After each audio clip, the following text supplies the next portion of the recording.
तो हेलो बच्चों। तो आज हम करेंगे चैप्टर 8 ट्रिग्नोमेट्री की एक्सरसाइज 8.1। आपके लिए भी नया है और हमारे लिए भी आपको पढ़ाना बिल्कुल नया है, ठीक है। तो पहला क्वेश्चन से स्टार्ट करते हैं। In triangle A B C right angle at B C A B is 24, B C is equal to 7 centimetre. Determine, तो हमें साइन ए निकालने हैं। तो apply Pythagoras theorem. Pythagoras theorem एक ये वो थ्योरम होता है जिससे हम एक ट्रायंगल की एक साइड निकाल सकते हैं, ठीक है। तो अप्लाई करते हैं।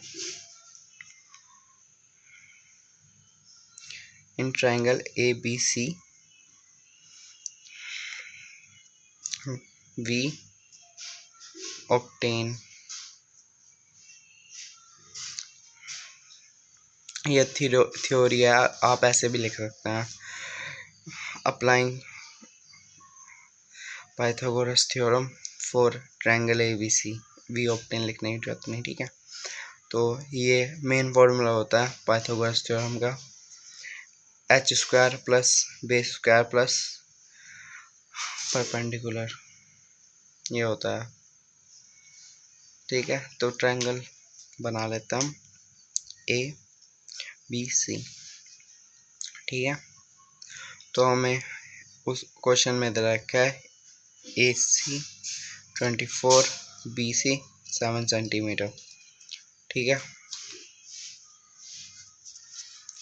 तो वैल्यू पुट करते हैं 24 का स्क्वायर प्लस 7 का भी स्क्वायर, नाउ प्लस करते हैं इन्हें स्क्वायर करके प्लस कर देते हैं, ठीक है। तो अराउंड 625 आएगा, ठीक है। तो 625 आएगा सेंटीमीटर, ठीक है। हम ए स्क्वायर, तो ए सी पे से स्क्वायर हट जाएगा और बताओ इस पे अंडर रूट बन जाएगा 625 पे, और 625 का रूट होता है 25 सेंटीमीटर, ठीक है। तो ये हमारा हाइपोटेनियस आया, ठीक है। तो अब क्वेश्चन लिखते हैं फर्स्ट वाला, साइन ए की वैल्यू डिटरमाइन करनी है हमें, ठीक है। तो हमारे पास जो मेन एंगल है, मतलब बेस एंगल है, वो ए ही है, ठीक है। तो हम इससे निकाल लेते हैं। हम अब इसके लिखने के बहुत तरीके होते हैं, जैसे एक तो side opposite to angle A, मतलब ये परपेंडिकुलर है, ठीक है। Side opposite to angle A, इसका मतलब परपेंडिकुलर है। Hypotenuse upon perpendicular upon hypotenuse, ठीक है। तो हाइपोटेनियस हमारा 7 है और जो उसके सामने वाला एंगल है वो हमारे पास हाइपोटेनियस होता है, ठीक है। तो बी सी अपॉन ए सी, ठीक है। अब 7 अपॉन 25, ये हमारा आंसर है। तो आगे चलते हैं। तो अगर आपको ऐसे नहीं समझ आ रहा तो आप ऐसे भी लिख सकते हैं कि P अपॉन एच, ठीक है। ये परपेंडिकुलर है। एक और बात बता देता हूँ आपको, परपेंडिकुलर 7 है हमारे पास। परपेंडिकुलर को हम हाइट भी बोल सकते हैं, पर हाइट बोलते नहीं, परपेंडिकुलर ही बोलते हैं, ठीक है। तो चलो तो हमारे पास सेकंड क्वेश्चन है कोस ए, ठीक है। तो जैसे साइन का होता है परपेंडिकुलर अपॉन हाइपोटेनियस, इसका होता है बेस अपॉन हाइपोटेनियस। ये मैंने इंट्रोडक्शन में बताया आपको, तो आप जाके इंट्रोडक्शन देख सकते हैं इस चैप्टर का, ठीक है।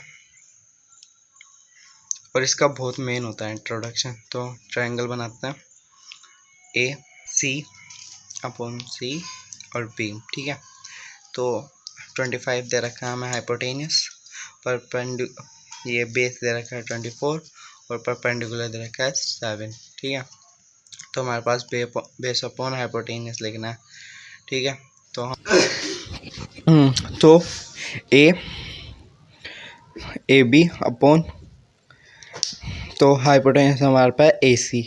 ठीक है, तो ऐसे ही वैल्यू रखेंगे 24 अपॉन 25। ठीक है, तो ये तो बहुत आसान है, ये तो शायद सारे बच्चों को आ गया होगा। तो इससे जो अगला पार्ट है वो करते हैं। ठीक है, सेकंड, यह साइन C। अब देखो, ये इसके लिए ट्रायंगल बिल्कुल अलग बनेगा। ठीक है, तो मैं बना के दिखाता हूँ तुम्हें, मतलब अलग नहीं बनेगा पर जो एंगल की पोजीशंस होंगी वो बिल्कुल अलग हो जाएंगी। देखो नीचे हमारे पास बेस एंगल हमारे पास आ गया C, जो पहले A था। ठीक है, तो यहाँ 24, सब वैल्यू सेम ही आएगी। हाइपोटेनस 24, ये बेस 7 हो गया। ठीक है, क्योंकि हमने उल्टा दिया, ये उल्टा कर दिया हमने ये ट्रायंगल। तो जैसे आपको पता ही है साइन परपेंडिकुलर अपॉन हाइपोटेनियस होता है। मैं आपको दोबारा कह रहा हूँ, अगर आपको नहीं आता तो बताऊँ, आप हमारी इंट्रोडक्शन की वीडियो देखते हैं, अगर देख लो, अगर आपने ऐसे देखा तो आपके लिए ये यूज़लेस ही होगा। ठीक है, तो देखते हैं AB अपॉन, वैसे यूज़लेस क्या है ये तो आपको समझ ही आ जाएगा, आसान ही है। ठीक है, तो अब आएगा 24 upon 25, perpendicular upon hypotenuse. Perpendicular हमारा 24 है, हाइपोटेनस 25 है। ठीक है, जो कोस C है, ठीक है, उसमें भी यही है, बेस अपॉन हाइपोटेनस होता है, हाइपोटेनियस। ठीक है, तो यही है नॉर्मल से, इसमें वैल्यू रख देंगे, आंसर आ जाएगा BC अपॉन AC। ठीक है, तो यहाँ सिंपल से वैल्यू पुट कर देंगे 7 अपॉन 25। तो आपने देखा कि वैल्यू चेंज करने की वजह से